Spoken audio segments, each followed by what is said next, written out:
and I'll give you some information about our presenter today, Mr. Michael Orloff. First of all, let me tell you that he is the @ONE Educational Project Coordinator. He's also the Distance Education Network Coordinator and CMS admin, or has been the CMS admin for Mount San Jacinto College from 2000 to 2006. He's also a traditional and online instructor in computer applications and networking. He did undergrad coursework in business information management and master's coursework in instructional technologies. And he is our go-to man. And again, I'd like to say welcome and thank you so much, everyone. And Micah, on to you. Hey, thanks Lenora, and thanks Marty as well. And thank you to all you that are participating today. It's been really a pleasant surprise to see the amount of people who have been showing up the last few seminars here. And it's new faces, and that's what I really like to see, virtual faces anyway. Today we're going to be talking about Office 2010. It's a sneak peek, and so when we say a sneak peek, we're really just going to talk about some of the enhancements for the entire productivity suite as opposed to the specific features that you might see in each of the individual applications. Our goal obviously at @ONE is to be able to provide you seminars that focus on those as well. We've done that in the past with previous versions and we'll continue to do that. So this one though is a sneak peek at what you can expect for the Office suite altogether. See here. Now again, I've already mentioned that we're going to be just scratching the surface on this one because we're really just covering the overall enhancements for the entire productivity suite, when in fact there's a lot of things that you can do with the individual application enhancements for enhancing and making more efficient and effective the things you do as faculty and staff members at your college or institution. And so we do have more of a deep dive or a hands-on workshop that's available to you guys known as Getting Up to Speed with Office 2010. That will be covering Word, Excel, PowerPoint, and OneNote, and how you can use those tools in your management of your classes as well as using it for enhancing the learning experience. And we'll be offering that 3-day training in both San Jose at Evergreen Valley College Tuesday, June 1st through June 3rd, and Santa Ana at Santa Ana College, June 8th through June 10th. Again, it's hands-on, 3 days, great time, a great experience. We also feed you. You can't beat it. Check out for more information. You can see our website, onefortraining.org/institutes. You'll also be able to download this PowerPoint, and you'll see that San Jose and Santa Ana there are linked, so it actually brings you directly to the registration page if you were to click those links. Question from Bob is, what is the cost of the training? For this fantastic training of 3 days of getting all that information on Word, Excel, PowerPoint, and OneNote, the cost is $75. You can't beat it. So hopefully we'll see some of you guys out there. There's lots of information at the website.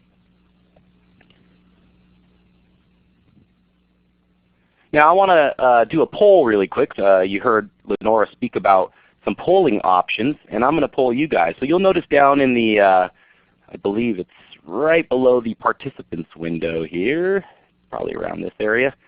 I would like to know, which version of Office are you using now? Are you on Office 2007 on Windows? Are you an Office Mac user on 2008? Are you an Office Mac 2004? Are you jumping all the way from Office 2003 and wanting to learn more for the 2010 version? Or are you not using Office, Microsoft Office? You're maybe using a different platform, you're not sure. Yeah, and I know some of us, we use multiple, so you know, whatever your primary is, that's really what matters here. And I see that, I'll give a couple more seconds here. A good amount of people are using the polling features. Appreciate you guys doing that.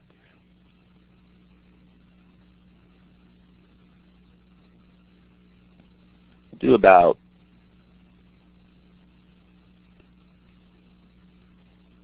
10 more seconds here if you haven't been able to put in your polling feature.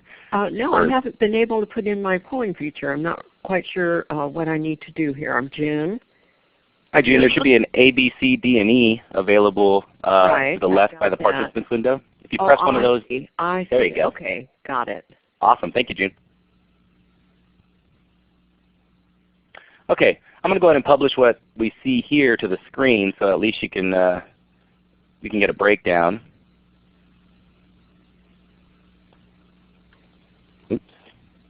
Dual. There we go. It looks like most of the group, about half of the group, is on Office 2007. So half of you are pretty familiar with the Fluent UI, or basically the new ribbon style that came out with Office 2007. There's a handful of you that are still on Office 2003. So really it's going to be somewhat of a dramatic change for the user interface for you. So we do have a slide that talks a little bit about those changes. And it might be a little bit more difficult for you to get comfortable with the new style or the user interface at first, but I guarantee what I've seen after training on Office 2007, many people who migrated from 03 to 07, they end up in the end feeling much more comfortable, realizing that they can find the tools, sometimes tools that they never knew were there, that actually enhance what they're trying to do with the applications available to them. So, and it looks like a good handful of you either are using something else altogether, or you're not sure which version you're on. Thanks for sharing. I have one more poll for you guys if you don't mind. It's actually a 4 here, so let me change the polling options. So you should have an A, B, C, and D now. What role on campus? I kind of want to get a feel for who we're talking with here. And so are you faculty? Are you a staff member, maybe IT pro online, or maybe just another staff member, administrative staff? Are you an administrator? Or are you other, and hopefully you're not sure about what you are. I see some of you put in the chat window, and that's fine too. But there is those polling features available to you, and those are how we are able to see and see the published documents. It looks like I'll give it about 10 more seconds. Looks like most of you are faculty and staff here.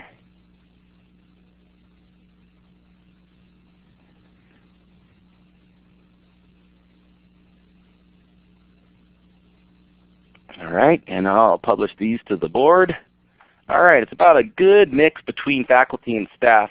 So what I'll go ahead and do, and it looks like another other or not sure, this could be a corporate environment or hopefully not sure. But it looks like for the majority it's faculty and staff. So that's good. And I'm assuming some of the staff are actually IT pros that have come on board. And so what I should share with the IT pros anyway is that this won't be necessarily a technical dive into the Office Suite, but it will cover some of the ideas that how the applications work and maybe how you might be able to support them. But there is a discussion as to the balance between IT management and delivering the IT tools available to the faculty that need them to be student-centered. So we'll talk about that a little bit here. So talking about those challenges, well, this is the challenges that Office and really in any higher education institution is dealing with, and that is that, on one side we're trying to be institution, student, and teacher focused, where we're trying to reduce the risks involved with using the tools that are available to us, and worried about all the crazy things that are going on now, identity theft and just viruses and lots of things. And so of course you want to be able to use the tools but not be fearful of using those tools. One of the things that we always want to do, especially with all the rage with the mobile phones and notebooks and netbooks, is the ability to be able to still be productive but while being mobile. So enabling mobility, improving the information value and the access to that information, being able to basically get the information that we feel is most valuable to our students and to our teachers, and making sure that they have access to those tools and not with such a learning curve either. And then of course lastly, increase the effectiveness of the staff and the students. We want to make sure that the tools that we provide to them are able to meet the learning outcomes of the class or the activity that's at hand. On the other side of that, of course, is our IT staff or our IT pros that have to, they have rules and protocols that they have to follow too. And coming from that myself, I can understand what they have to work with as well. And that is, they have to connect their users to the key admin and core applications and processes available on the systems. but still have to protect information and make sure we're staying compliant. And when we say compliant, we mean maybe the things that we design are accessible to all users since we're a publicly funded institution. We need to be able to control the support, the integration of these tools, and the training costs associated with using these tools. And also IT staff typically has to deliver against all these different varying IT requests. And so how do I serve my faculty that want this widget and this tool because it's really, really cool and it does what they need to do without changing up my images and having to quality test certain products to make sure that there's no vulnerabilities. And it becomes quite a frustration when you're trying to balance those two things out. So I think Microsoft has tried to make an effort to help on both sides of that, and knowing that education specifically has those challenges. So how do they face those challenges? Well, Microsoft has really worked with the focus groups, and you might have seen if you've been on Office 2007, the user experience, improvement and experience group that they kind of try to get you to join. And they've used the information that that is provided from those focus groups and forums to really bring to you in Office 2010 a product that meets those challenges that we just discussed.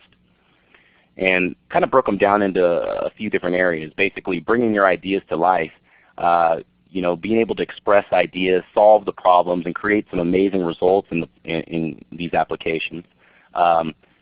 Being able to find more functionality, because what was one of the big issues for those of you that are still on Office 2003 is there was some functionality in Office 2003, but a lot of it was buried in the menus available to you.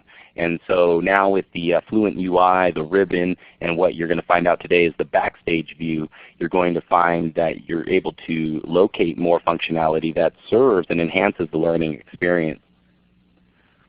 You're also going to be able to, in Office 2010, do some things that you used to have to use third-party tools for, and including like telling a story with photo and video editing directly and integrated in Office 2010. One of the major things that Office 2010 and the product team really try to work on is making it so that you can work flexibly and from anywhere. You can work virtually from any place, any device with web apps. You can also use your mobile phone easily when you're on the go and still have high fidelity opportunities to make edits. And so they really made it so that you don't have to be stuck at your client. You don't have to be stuck at the computer that you normally work at just to do the things that you need to do.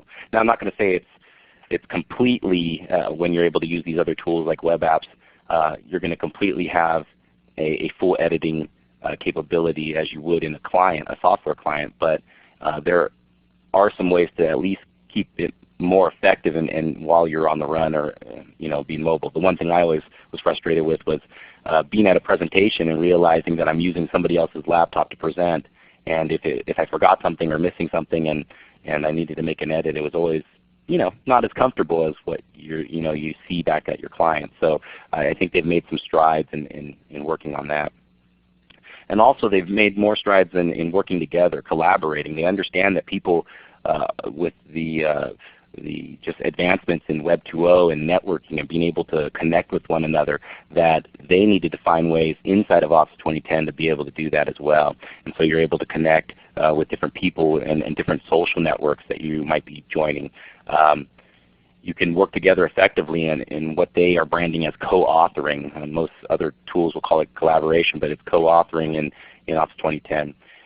You have the ability to share presentations and broadcast those quickly and instantly with just sharing a link, and the other people don't need to have the client or software on their machine. And then there's some other things as well, including conversation view inside of Outlook. Makes it a little bit easier for managing the things you do inside of Outlook.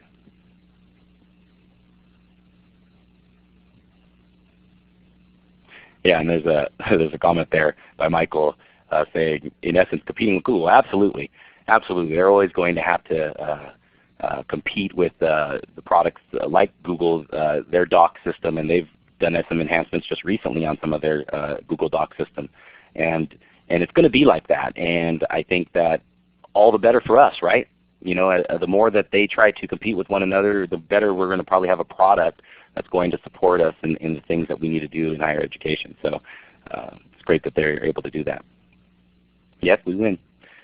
Lisa pointed out, what kind of security issues with social networks, et cetera? It's a great question, Lisa. I think it's kind of early in the game to really talk about those security issues. The product hasn't been truly released yet, but obviously whenever you have any kind of connectors or pieces that link out to other services, there is a chance for some type of opening or vulnerability. But I think that being this early in the game, it's probably something that we'll have to wait on to find out what kind of issues arise from it. And will there be security and privacy settings? Yes, there are some new security enhancements that you'll be able to see in the product that will help with trying to avoid some of the compromises and risks that come along with that using tools like that. So let's start with the first section here, bringing ideas to life. Okay. And again, we're just covering some of the, like scratching the surface really. There's a lot more things that you could do in each individual application, but we'll talk about some of the things that they've done across the board to make it easier for users of Office 2010. So first thing is you're going to find more with the Fluent user interface. Now, for those of you that have participated in Office 2007 or 2007, you're pretty comfortable already with the ribbon style where there's tabs, and each one of the tabs has grouped commands that make sense, and they're grouped together for the purposes of you understanding how to, where to go to access those. Very different from Office 2003 where you used to go to a menu and you didn't necessarily know what you'd find underneath those File, Edit, View menus. In the Fluent user interface, they try to group commands together in tabs, and in those tabs they actually had groups, as you see in this demonstration or this image here, that these are the tabs here.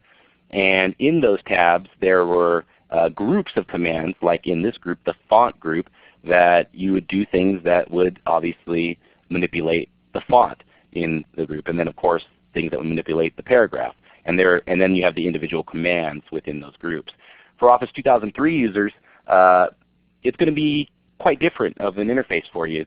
But there is a tool out there that, I apologize, I don't have the link available on this PowerPoint, but what I'll try to do is put it in the PowerPoint, and then when you get the follow-up email, if you need to download it, you'll be able to see that link. It's basically a Flash-based user experience tool.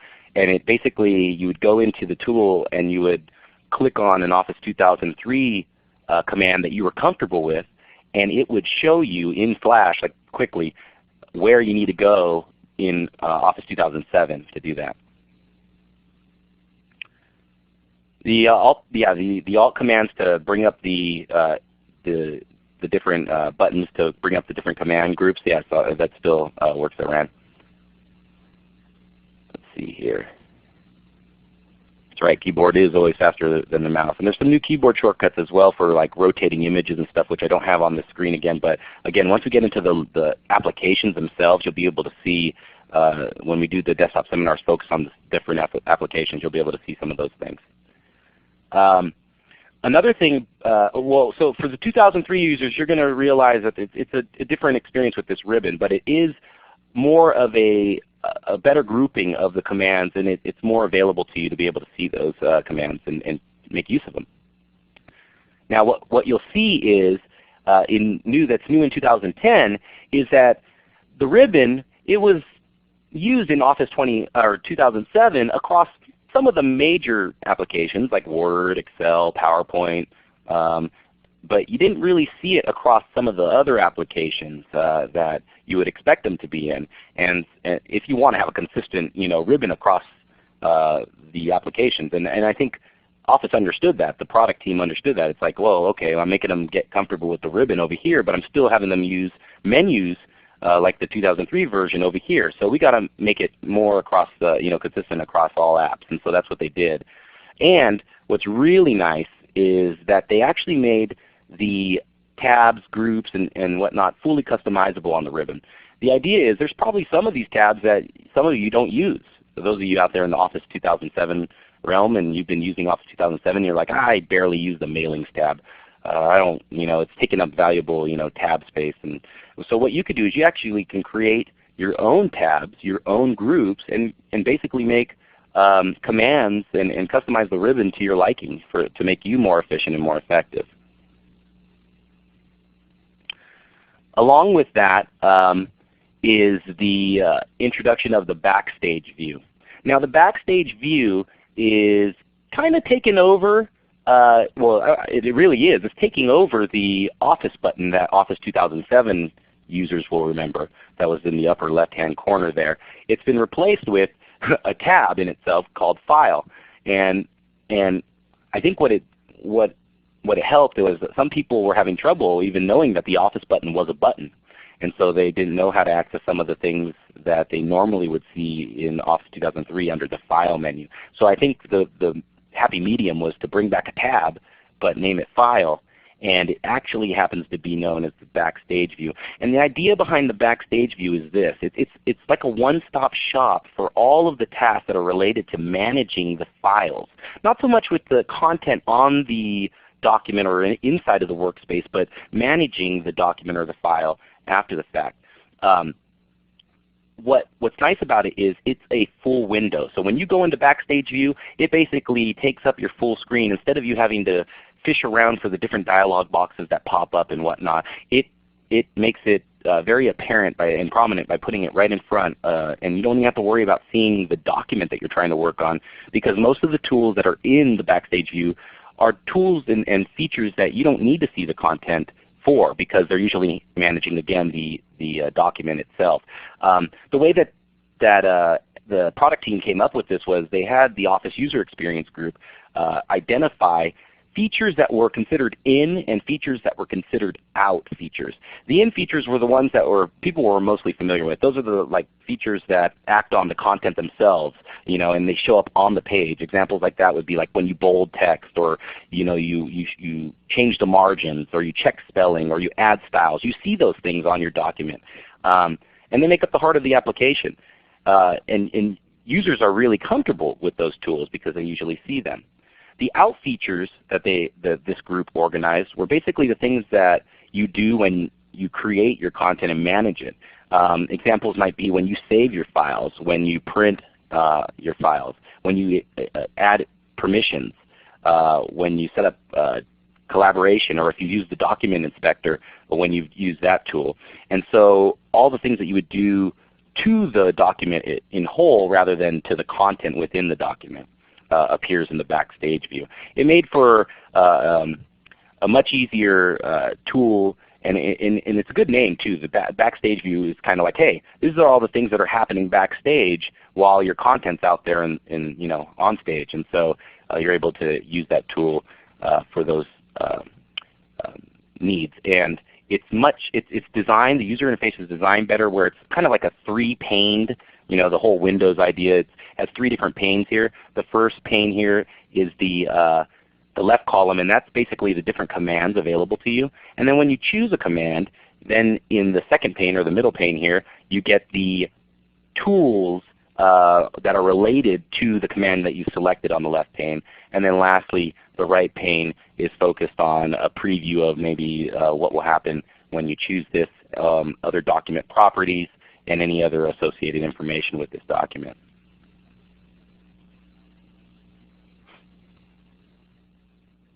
Lori, I'm not much of a WordPerfect user, but it's probably very similar to what you're saying there. I think the reveal codes,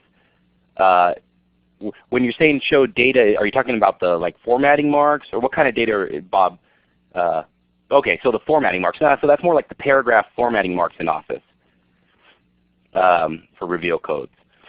The Backstage views for doing the different things like saving, printing, adding maybe security to the document and whatnot.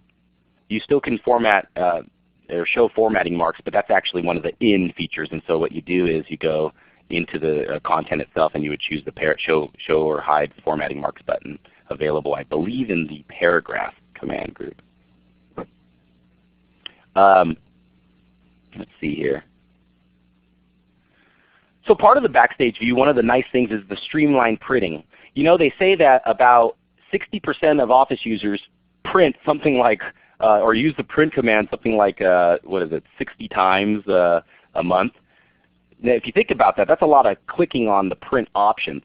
In Office 2010, the print preview that you remember having to press the button for is combined with the print options. So instead of you having to go and make the changes like, oh, I want my page setup to look like this, and then I want it to be printed just this selection, whatnot, what it does for you is you can make those selections on the left here, as you'll notice, and then you'll see those previews immediately on the right. Instead of having to click print preview and see what changes were made, and then if you didn't like those changes, have to go back and then make more changes to your print options, and then go print preview again and see those changes. It gives you a view of what's going to be printed right away as you make the change. It's kind of like a preview in essence. They've been really trying to push the live preview options that are available in the tool. Some other things that can help with bringing your content to life is they've added a lot of photo and video editing tools to the program. So the photo and video editing tools, I think the idea Office had was, look, our users are not just using our product. With the tools available to them out there and trying to provide dynamic content that makes an impact and is visually striking, they're using tools out there to make that happen. For example, like bringing in imagery from outside tools, taking screenshots, and doing things like that. They're having to use other tools, leaving the Office platform to do that. So they have another learning curve on those tools, as well as now IT users or professionals have to support those additional tools. And I'm sure those IT professionals that are in the audience right now are like, yeah, we get those requests. Everybody's wanting the different jings or anything else just to support the tools. And so what I think the Office product team wanted to do was try to support their needs internally so that they don't have to leave the product and they could still do the things that they need to do. So some of the things that they've added to the Office suite include photo editing. For example, they have a tool called the background removal tool. You ever had one of those pictures and you just want the cup, as you can see in that little picture there, but there's a background behind it. And so what you can do with the background removal tool is you have almost like a freehand tool that will mark off the backgrounds that you don't want in like that kind of magenta color there, and then you can commit to changes or remove changes, and it really tries to, it's a tool. I wouldn't say it's like something like a Photoshop, but it definitely, for some of the just common removals that you would like to do, it would be easy to do that with the background removal tool. They also included a screen capture tool. So for those of you that use like Snagit from TechSmith or Jing, or if you're using the snip tool currently in like Vista or Win 7, they've actually added a similar tool directly to the Office platform. So you can take clippings. And so what it does is when you choose this tool, you can either, any windows that will be open, it'll give those as options. Do you want this clipping to be put into your, let's say for example, PowerPoint slide, and it'll show that full window. Or you can choose to have the crosshairs and actually make a selection for the clipping, and that will also be placed in. So it's trying to bring these type of tools back to you and so you don't have to leave the product. Yeah, and just like the snipping tool, except they just, I guess, integrated it into the platform, so you don't even have to go outside into the operating system to grab it. The crop tools have been enhanced too. If you've ever used the crop tools like for inside of PowerPoint and you wanted to crop a picture, you'll notice that when you crop it, it actually is cropping right away, and you don't see what you've actually cropped away. You only see what's left. And that was kind of a frustration for some users because they still want to see basically what they're clipping off. And so what they'd have to do is either like uncrop by basically stretching it back out so they can see, and that was uncomfortable. So what now they're doing is they're giving you the view still of the cropping tool. They're basically, you'll see the picture in like a gray background as you select the selection to be cropped, and so you'll know exactly where you're clipping and cropping from. They also allowed some other things with aspect ratio and cropping to shape. You can actually crop to shape where, oh, I want this picture to be cropped, but I don't want it to just be a rectangle or square. I want it to be like one of those shapes inside of the Insert Shapes area, like, I don't know, a diamond. So I choose a diamond and it'll crop to the diamond rather than just cropping in a square format. And they've added some other things for the the colors and in tone and saturation. They've added artistic filters. So really it's almost like they're trying to put a Photoshop very, very light inside of the applications to allow users to take advantage of those tools without having to, again, leave the Office application. Yeah, Microsoft's always done this. They've always found a way to try to incorporate some of the things that their users are using that they have yet to capitalize on and in future versions of their products. And so, yeah, and so if you start thinking about the cost of those expensive third-party tools, some of them anyway, it might make sense for you to consider these tools just for simple changes. In video, they've also done some stuff with video editing. For example, you have a video that you share, like let's say for example in a PowerPoint, and now you can actually add bookmarks to the timeline in the video. And so you'll add these bookmarks, and what you're able to do is a user can see the video as it plays inside like the PowerPoint, and there'll be these little dots that you selected as bookmarks. And if a student clicks right there, it'll bring them obviously to that point in the video, and it lets you jump to that section. That could be helpful for some users or some faculty that are trying to get their students to see the different sections or segments of the video.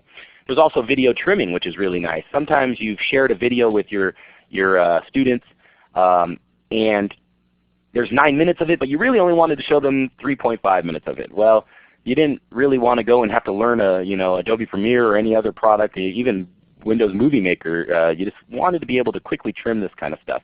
Well, now they've added that to the Office suite where you're able to trim these videos using little slide handles, and then you take the piece of the video that you like.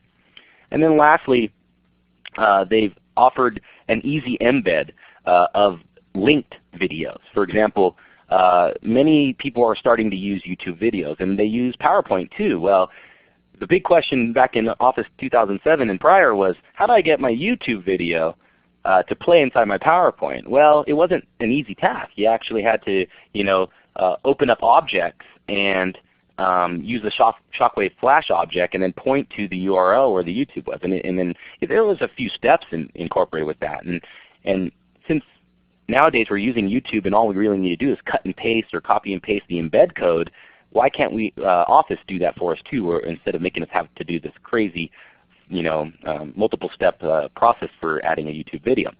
So that's what they did. They basically added an easy embed where it provides you a form field or just like a field, and you would just paste in the embed code that you received from one of those video sharing sites, and then it'll show that video inside of your PowerPoint. So they're trying to really bring out tools that you would normally use in third-party products into the Office suite to make it so that you don't leave the Office suite. And so it makes you a little bit more efficient and not having to take up as many resources either. This is a pretty cool one too. One of the things that they decided to do was create this thing called the Paste with Live Preview. Now for those of you that are on Office 2007 now, you're familiar with the live previews available when you change styles and you add different styles to your photos, and you choose a gallery. You hover your mouse over one of the gallery options, and what happens is it shows you the picture. And so what they're doing with the paste options is very similar, because they realize, like in Excel, that there's different types of paste that could occur. You could just want the formats, you could just want the values, you could want the functions. And so instead of having this paste special option way up at the top, they're giving you some contextual options right there from the shortcut menu, but you can also preview what it's going to look like. Because often you don't necessarily know when you choose that option in the dialog box if that's the paste you really wanted. And so by hovering over these paste options, it will actually give you a live preview of how that paste will look prior to you actually committing to the paste. Pretty cool. Let's see here. Okay, so what we're going to do is a quick demo here on the Backstage and some ribbon customization. And so what I'm going to go ahead and do is launch this Office here.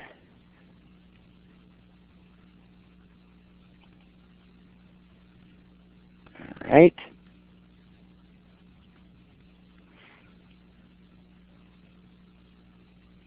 Okay, so what you should be seeing right now is a Office document, a Word document basically, and it's a report style template that I just shared here. And what I'm going to go ahead and do is I'm going to go into the Backstage view. You notice that we still have our tabs, our standard tabs, but let's say for example, like I look at the review here and I notice that there's some real estate over here that's not being used. And there's a tool that I want to use, a new tool actually. It's known as the Accessibility Checker. It works kind of like the inspection tool, and what it does is it checks your document for accessibility needs. For example, if you have images inside your document and they don't have alt tags, it will notify you of those things so that you can make those edits. And it works inside of like its own accessibility pane, and then you can see like steps on how to make changes after you're notified of those different issues of accessibility. So it's pretty cool. Anyway, I want to use that spot here to add a quick button for that. And also, I'm not a mailer of any sort, so I want to just pretty much remove the Mailings tab because there's no need for me to use it. I could take care of both of these options over in the File area, which is your Backstage view. Now when you click on File, notice that you don't even see the document anymore. You don't see my report. It's become a full window so to allow me to focus on the out features that we were talking about earlier, those features that deal with the document itself rather than the content within the document. And so I have my saves and my opens, but I can also see here that I can print. So for example, I'll show you the quick print experience here. You'll notice that printing is not that small little dialog box, which a lot of people don't like looking through those small little radio buttons because they don't know what they're really pressing sometimes. This quickly gets you to the stuff you want to know. This button obviously, if you press that, it's going to print right away. How many copies? That's one of the main commands or options that we choose when we do printing. So why not make it prominent and right next to the main thing? Which print are we going to print to? And a nice big drop down to let us know. Are we printing all pages? Are we printing just the current page? A custom range? Much easier to see rather than those little form fields like before.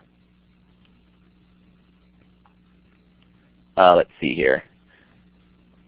I'm wondering if this will help out. I noticed some people are having some difficulties with the... Is that any better for seeing? Hopefully. It's better, Micah. I think the person wasn't on full screen. Oh, okay. And so and you can see these different options. Like I can collate, uncollate. It kind of gives me the idea that it'll be 1, 2, 3 as opposed to pages 1, pages 2, pages 3. My orientation. It's very simple. And what's nice about it is I get the preview right here. No need to, after making these settings, go and click Print Preview like we used to. And then if we didn't like it, have to go back and make more changes. Instead, we make the changes here. We see it, the results here, and then we either commit to those changes or not. But what I want to show you also is the customization capability. So I was going to go into the Options area here, and you'll notice that under the Options area there's a Customize Ribbon button. So in the Customize Ribbon area, I can make changes. Now the first change I was talking about was I do want to add a tool, a command to my Review tab. So here's the Review tab. I'm going to expand it so I can see the different groupings of tools available to me. And so what I'm going to do is I'm going to add a group to this Review tab. So I'm going to click on New Group, and then what I'll do is I can select that group and I'm going to rename it. I'm going to rename this group display name. I'm going to rename it Accessibility. And it gives me an option to choose a symbol that will be associated with this group. And so I'm just going to put a smiley face. I mean, obviously you can choose whatever you feel focus on that. And it's a custom group that I make. Now there's nothing inside of my group. I still need to add commands to that group. So I could come over here and maybe choose one of these popular commands, but obviously if they're popular, they're probably already available to me on the ribbon. So I'm going to choose this drop-down list and go to commands not in the ribbon. And one of the first commands up there, because it's in alphabetical order, is the Accessibility Checker. That's the tool I was looking for. I want it to have quick access to it, so I'm going to go ahead and click it and then press Add. Because I selected Accessibility prior to that, it falls underneath the Accessibility group. Now I should be able to I should be able to click OK here. And then if I go to the Review tab, you'll notice that that real estate is now taken up with my new group called Accessibility, and my Check Accessibility button is made available. And you'll notice that when I click it, I get my accessibility checker pane, and it tells me all the different things that I need to fix or I should fix. And it gives me steps on how to fix it. And so the ribbon is truly customizable. If I go back here again, and you'll notice under Options, Customize Ribbon, I can get rid of the Mailings tab like I said I would. Okay, I can add my own tab and add things, Micah's tab or something to that degree. I can import and export these customizations. It might be something where I move from multiple clients, and so therefore I'd like to have those settings on all of the clients that I use. Instead of having to redo all of this, I can just export these customizations and then import it in the other client.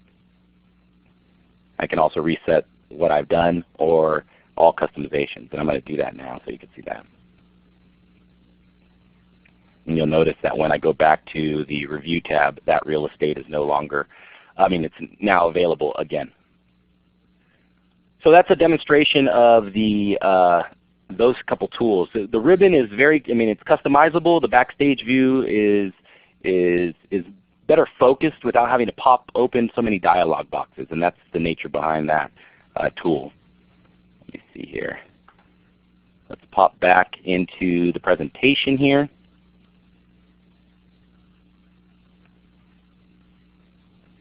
Okay. The other thing with Office obviously is that you can work flexibly and from anywhere. The introduction of Office 2010 web apps was probably the biggest thing for the Office 2010 release.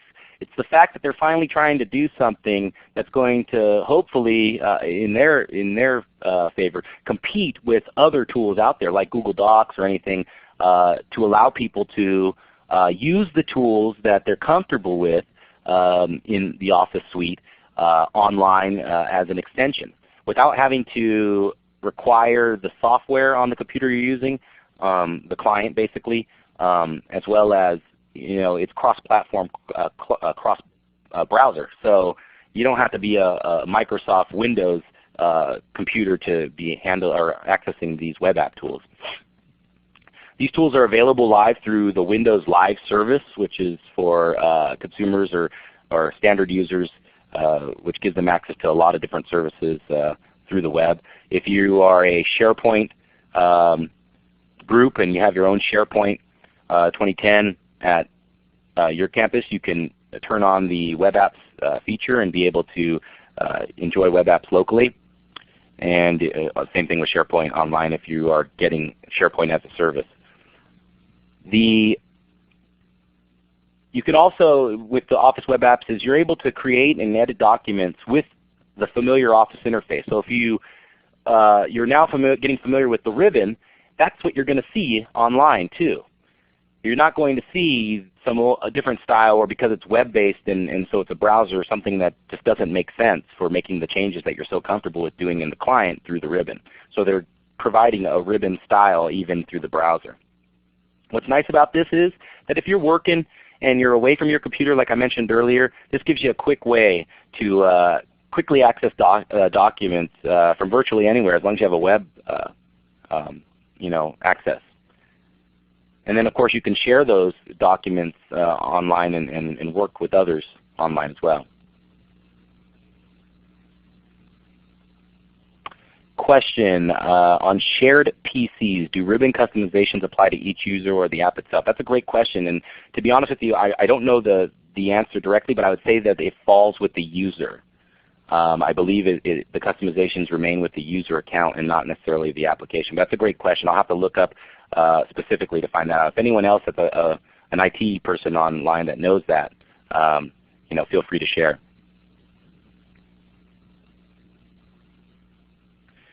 You might not be able to see this too well, but there's a lot of information on this slide. But the key features basically of the Office web apps is that there's basically some easy sharing. You can use password protected folders on the web like Windows Live and share those with publicly. You could share them through email account access control, and it just makes it easier for sharing. Obviously those things have been available before, but they're trying to make it even easier by providing some of these tools directly into the client. The co-authoring that we were talking about before, collaboration is basically one of the big things right now where you're able to both work and edit on a document. And with Excel web app and OneNote web app, you're able to allow multiple people to edit a document at the same time from within the browser. And you'll notice I said Excel and OneNote only, and that's because the Word and what's the other one? PowerPoint, they use a different way of doing the edit and collaboration. It's actually done through the client, so you can't do just the web version of of Word. You have to use the client to get the full collaboration going, and that's done through the SharePoint interface. I've seen some questions going around can we use the free beta version of 2010? You sure can. I actually have a link in this PowerPoint that's coming up, and then that link will also be made available to you when you're able to download the PowerPoint after this presentation. But yeah, and you are correct, Eric. It is until October 31st available. Cross-platform support with the web apps. You basically don't need to be a Mac user or a Windows user. You just need to have Internet Explorer. You can have Firefox on your computer for either Windows, Mac, or Linux, and Safari on Mac. And then so you're able to use these tools. And again, the ribbon interface is becoming more across platform, so it's going to be more comfortable, especially when Mac users, when Office releases the Office Mac 2011 at the end of the year.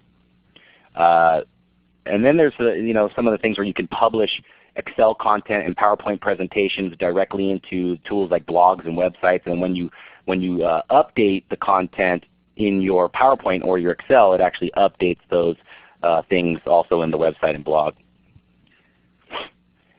The nice thing about using the Office Anywhere is the idea that you can create and edit, lightweight edit I should say, basic editing like text changes, formula edits, some formatting changes are supported. You don't have a full, the full client editing tools, but you do have some available to you on the web. So it's nice if you're about to do a presentation and then all of a sudden, boom, you don't have access to some of the tools, or you need to make a change to your PowerPoint slide or something like that. So you can quickly on the web, as long as you have web access, jump on if the file's stored in a web share and be able to edit that file within the browser. And so it says there's integration with Office 2010 like Save to SkyDrive, which is SkyDrive is a free storage, web storage available to you through Windows Live, 25 gigs. I tell my students to use this instead of carrying around USB sticks in most cases, because they tend to leave their USB sticks in their pockets. They get washed in the washer and then dried in the dryer, and then they're not working anymore. And so they can store these documents for free, 25 gigs worth, online through Windows Live. And MSJC is a Windows Live at EDU school, so they have access to that.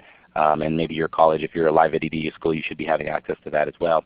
Or if you just want to use Windows Live, you just go to live.com, skydrive.live.com, and you'll be able to get 25 gigs of free storage. You can create web folders and organization and all those share things that we were just talking about.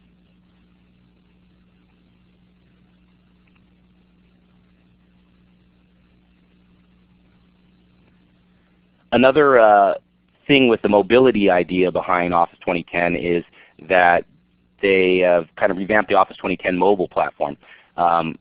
With the Office 2010 mobile, I don't know if any of you guys are using Office Mobile now, but in Office 2010 mobile, with all the new smartphones and the touch capabilities that really became popular with the iPhone and the touch-friendly user interface, now you're going to have those same kind of gestures and flicks and taps available to you within the Office mobile platform. It syncs with SharePoint 2010 mobile, so if you have SharePoint on your network servers and you have files that are in libraries up there, what it does is it allows you to surf and see those files without downloading them, which is a big thing. So you don't have to use data on your mobile to download the file first before being able to view it. You almost get a web-based view of it. What's really cool is with Office 2010 Mobile, you can use your phone when it's hooked up through Bluetooth to your PC as a second monitor with the PowerPoint presentation companion. Why would you do this? I know. If you have PowerPoint up on your projector, you're able to, on your phone possibly, you have the notes. You know, some people like to have their notes available to them. Well, if you're using that and you don't want to carry around index cards or print out the notes pages, you might just show the notes specifically on the mobile phone. And the idea behind it is they're trying to really produce high fidelity editing, meaning that you don't lose a lot by using these tools. Even on the web apps, even here, that you're still seeing the smart art, that you're still you know, being able to see how the document was meant to be seen, instead of when you go onto a mobile platform they take away some of those things so that it could be seen with just the text. Instead, you're able to see those things with high fidelity.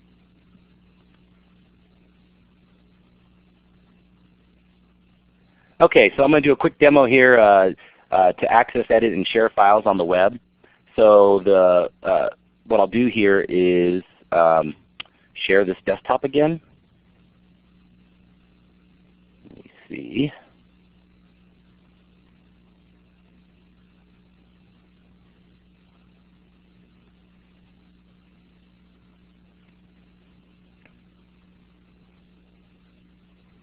Okay, looks like you're able to see this PowerPoint in front of me. And so what you could do here is, let's see, we're going to go ahead and save this PowerPoint to a file on a SkyDrive. To have a SkyDrive, again, it's free. You just go to skydrive.live.com. You get 25 free gigs of storage space, and you're able to make some edits there as well. So what I'm going to do is I'm going to go to the Backstage view under File, and I'm going to go to the Share section, and you'll see the different options for sharing. I could, you know, share, save to SharePoint, send via email, change the file type style, you know, create it as a PDF. Ooh, PowerPoint, and we'll learn more about this in the PowerPoint desktop seminar specifically, how to create this as a Windows Media video, you know, using narrations and timings. But right now we're going to save to SkyDrive. So I'm going to click Save to SkyDrive. And you'll notice that it says that you need to sign in. So once you create your live account, which when you do the beta, if you download the beta, you're actually creating a live account. So you can use that account there. So it's asking me for my account. So I'm going to log in. Make sure your secure password works. 1, 2, 3, 4, 5. And you'll notice that it brings up the folders that I have already created on my SkyDrive. So I'm going to actually put this under my project folder. So I'm going to double click here. And what you'll notice is it hangs for a second. It's really not hanging. What it's doing is it's loading to the server. And so I know it might have grayed out on you right now. Give it 1 second while it's trying to load. It's actually contacting that spot in the SkyDrive. Still going. Hopefully it gets across here. It's taking more time than it usually does. Micah, Bob asked about the security at SkyDrive. The security of SkyDrive, well, you know, it's your accounts are password protected through your passport, and then they use their standard encryption for when you're logging into Windows Live. As for the files themselves, you manage access control. So you have public folders, you have folders that you could create permissions for, and you can add permissions to specific email addresses, for example. If you wanted, Bob, to say, oh, I want to share this file with another person at this email address, you could say that, and then they can either view the files, or they can actually manipulate or edit, or I should say edit the properties of the files. And so you actually specify access control at SkyDrive. Hopefully I'll be able to show you that here. But now on the screen, after it finally picked up the SkyDrive, it didn't take that long before. I'm not sure why it took that long. But I have my presentation here, so I'm going to save it up to this folder project. I'm going to call this Access Tables.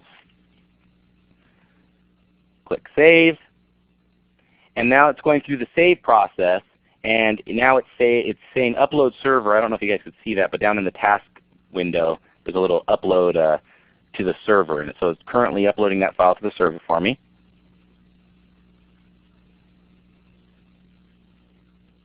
All right, looks like it's done.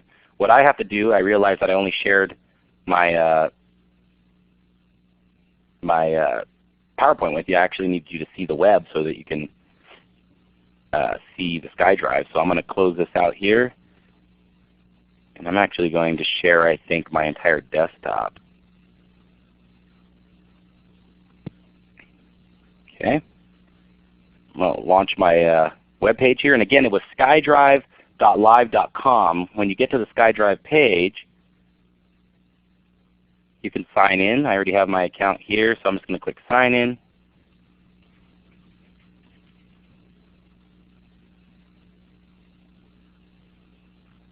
Oops, maybe I typed it wrong. Fat fingers.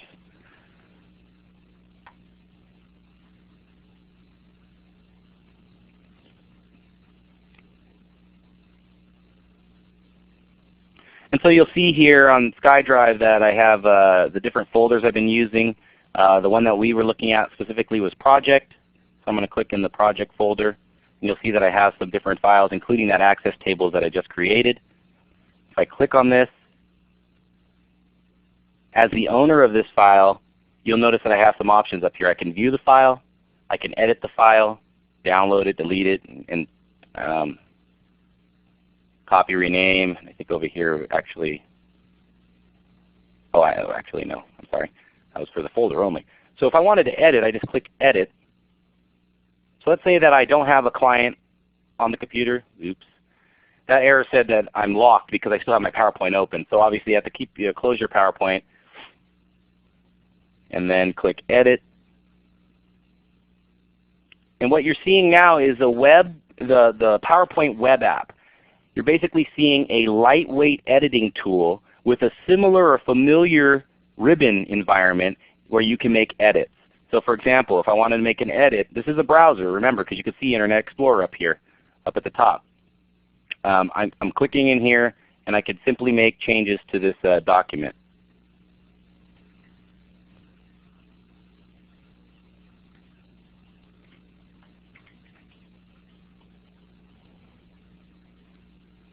And so what you see is I'm making edits on the web, not needing a client. Anyone could do this if, for example, let's say I went to a Mac station and that's the station I have to do my presentation off of. Well, I could actually make the edits right from here. I can actually share the presentation right from here as well. The one thing that you won't see if you're on a Mac when you do that is this Open in PowerPoint option. It's only for the Windows-based PowerPoints here. So if you needed to launch it into the full client, that would only launch the full PowerPoint that's available on Windows. Sorry about that. But you can see I have some standard tools available that are off the home.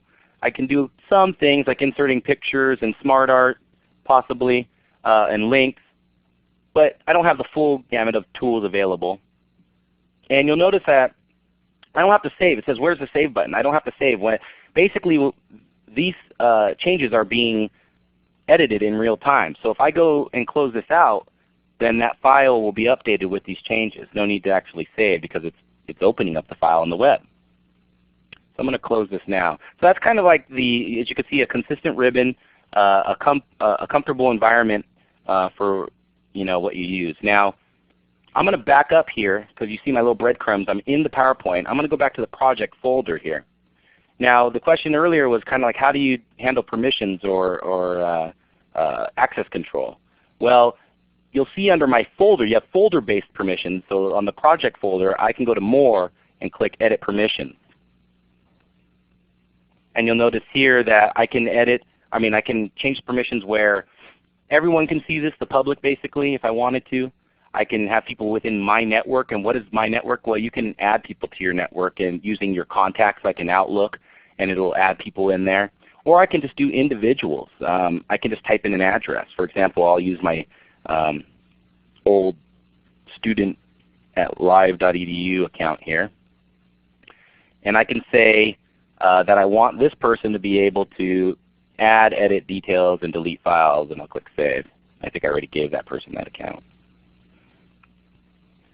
So what they should be able to do when logged in is go to and see those files. So just to show you that, I'll sign out here. remember I was signed in with my @ONE account, cccone.org. I should be able to, oh, you know what I should have done first, I apologize. Obviously I need to give you, or give the person, the other email, the link. So here's that folder. If I wanted to share the access tables with another person, I could take down in the right-hand corner here the web address, copy it, email it to that person as well when I send over permissions. So now I'll log out of Micah at @ONE and hopefully log in with Micah student.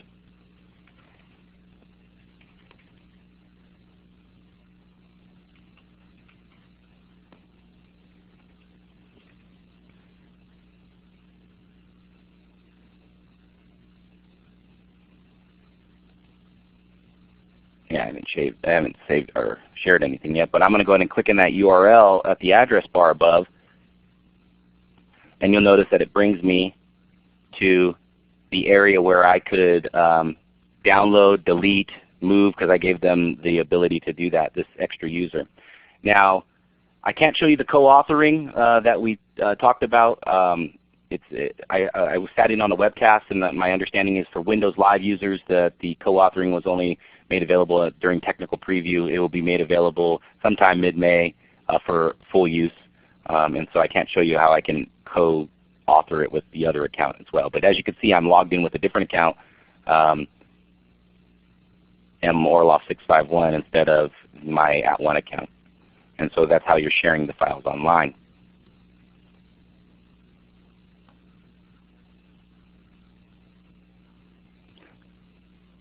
Question, will the Office Live folder be put in the SkyDrive? Yes, actually the Office Live folder is off of the live servers, and so SkyDrive is just a subset of those tools.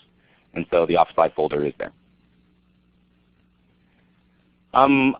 So another area is working together. Basically we talked about the co-authoring. I can't really show you the co-authoring like I said, but the idea is that you're able to simultaneously edit in Word and PowerPoint clients, so that's the software on your computer, and you're able to, in real time, basically edit Excel and OneNote apps through the web tool, the web apps.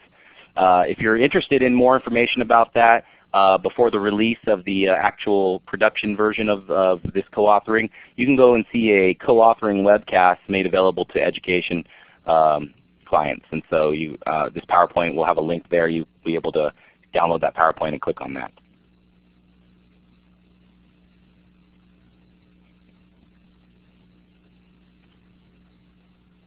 Another tool that has been added to, and we talked about this earlier in the beginning, is that they've added the Outlook Social Connector. A lot of us are using social tools now, like we're joining networks like LinkedIn and Facebook and whatnot, and even @ONE has a Facebook themselves. But the idea is that a lot of this information is connected. I mean, when we talk to somebody in our email, we might also have them in our Facebook. And so what it's doing here with the social connector is it's combining the activities, photos, and status updates that you normally get in those social networks, and basically embedding them or showing that information within Outlook. So you're almost like not leaving Outlook again kind of thing, or the Office. You can also grow your network by adding friends directly from the Outlook interface with this. And as you can see in the picture there, it's showing the different Facebook status updates and things that are available. The Outlook Social Connector is already made available for LinkedIn and MySpace, and soon Facebook and Windows Live will also be connected in the Outlook Social Connector. Question, what about the IM client? I think with the IM client, you still, depending on how you're using it, are you talking about like a Windows Messenger? Oh, AIM. I don't know how it's using the IM clients. I know that built into Outlook, they're trying to use what they're terming presence through their communication servers. It could be Communication Server 2010 or 2007, where you'll know if this person in your network through Outlook is made available through Live Communication Server. But I'm not too sure about AIM. I'll have to take a look at different IM clients to see if they're also being built in there.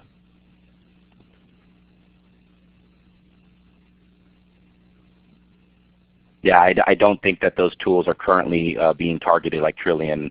I know a lot of people have different IM clients that they combine through Trillian and tools like that. Okay, I'm going to have to make this a quick broadcast here, but hopefully it'll work. Basically, another PowerPoint feature is you can now broadcast your slideshow. Maybe you're on the phone talking to somebody and you want to share your PowerPoint. Instead of sending a 5 meg PowerPoint over email, taking up some valuable space, you could possibly just broadcast a slideshow as you're talking through it and share. It's kind of like a quick way, I would say, of sharing your PowerPoint over the web without having to add a third-party conferencing tool like the one we're currently on. Not that that's I think tools like this provide extra feature sets that make it enhanced, but you could quickly broadcast a slideshow or something like that, not needing the client software on the other computer so that they could see the PowerPoint, and it's cross-platform like we mentioned before. You can watch it on Internet Explorer, Firefox, or Safari. So let me jump in here with the demo real quick again. This is the last demo for today.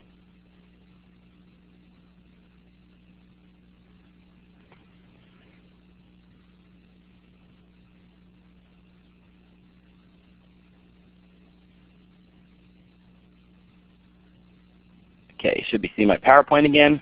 I'm going to go to the Backstage view and go to the recent presentations and bring back up that Access Tables. Oh no, this is the one that's at SkyDrive. So let me see if I can get a local one so I don't have to mess with the SkyDrive one here. Here we go. So let's say for example I have this local PowerPoint here and I wanted to broadcast this or share this PowerPoint with users quickly over the web that may not have PowerPoint and can't view it with the PowerPoint client or the free PowerPoint viewer. I can go to the Slideshow tab, and you'll notice that there's a new option called Broadcast Slideshow. So if I click Broadcast Slideshow, again it works very similar. You need a live account, but if you're downloading your beta or if you have a SkyDrive, you already have a live ID. If you're live at EDU School, you might have it as well. So it tells me, do you want to broadcast this? I'm going to click Start Broadcast. And what it does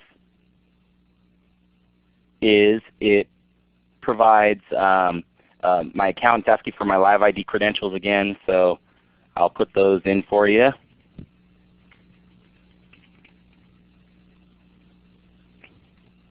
And what it does is it basically connects my PowerPoint to the broadcast service. You can see it loading up there.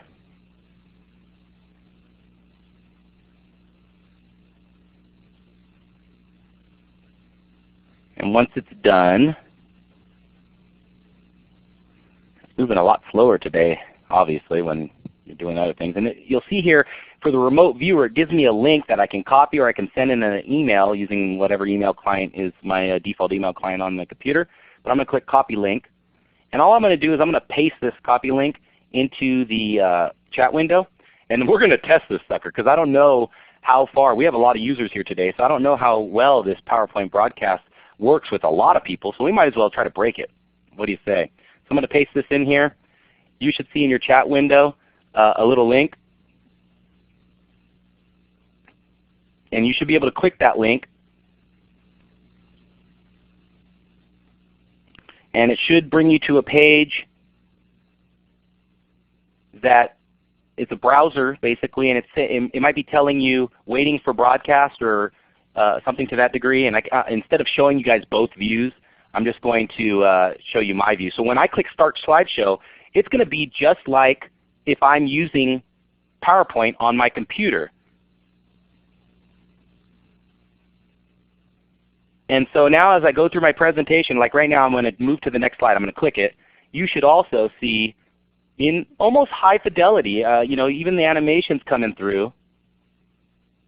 You can even, I see that G. Scott says I can get in full screen mode. So I could quickly bring these in. You should see for the most part these things come through pretty well. Obviously through the application sharing it's going to be a little bit slower looking, but it's broadcasting pretty well. It's definitely broadcasting faster than CCC Confer, and the reason for that is because I'm actually app sharing into a remoted desktop. So it's going to be slower on the CCC Confer web share than on the browser. But this is a quick way for you to be able to share your PowerPoint presentations with animations and transitions intact without having to send a file and worrying that those things go. The one thing I'll say about this broadcast tool though that I've tried is videos. It doesn't do the video thing very well. So if you're trying to show videos that are embedded within there, you don't really have, it's not really good to try to broadcast that because it's just not going to work the way you would expect it. But for the most part, if you have a PowerPoint with transitions and animations, it's working pretty sweetly, and that's good to see. All right, let's see. I'm going to get out of app sharing here. Oops, I better end this broadcast. There's a little end broadcast button too that you would press so that it'll close out on you guys.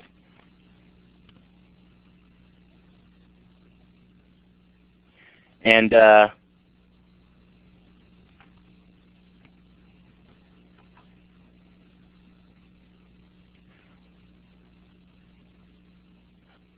just lastly, to share with you guys, basically, there are some things that they've done in Office 2010 for protection and security.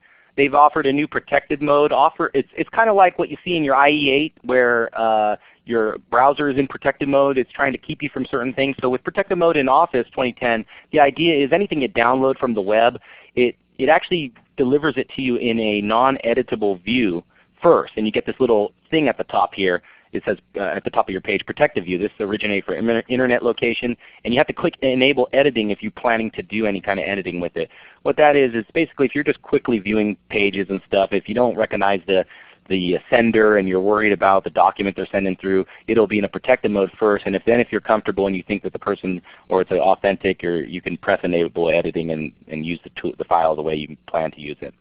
Also, they have some restricted editing capability enhancements here where you're able to link formatting to different styles, or limit formatting to different styles, and avoid people changing the theme of your documents or whatnot.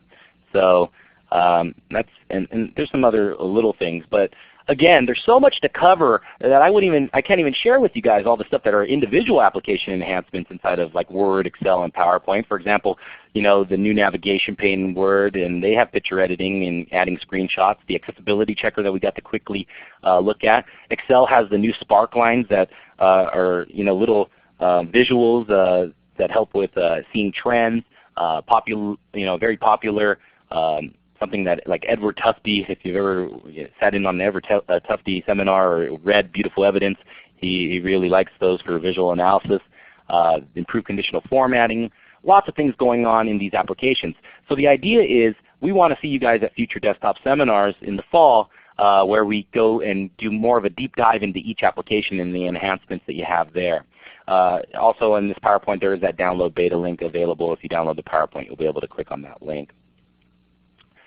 And that's pretty much it. I just want to give you one more shameless plug here on our workshops that are coming up on getting up to speed with Office 2010, Word, Excel, PowerPoint, and OneNote, using those tools to help manage your classes and make you more efficient and effective. Come see us at San Jose or Santa Ana in June. For more information, see onefortraining.org/institutes. We'd love to see you there. We'll have a good time, and we'll learn how to use these tools to be more efficient in our classroom. And that's it. I'm open up for questions. I know we went over a little bit, guys. There's a lot of information to cover, but if you have any questions, I'll be sticking around, and you can type them into the chat window, and I'll send it back to you, Lenora. Thank you, Micah. And to continue with the shameless plug, I think we put the Institute's link in there 3 or 4 times, so have a look at that for the other workshops that are available in addition to the Microsoft Office 2010. And unless there are any questions out there, if you've muted your phone and you want to ask your question over the phone, don't forget to hit *6. I'm going to go ahead though and stop the archive if there are no questions. Thanks everyone.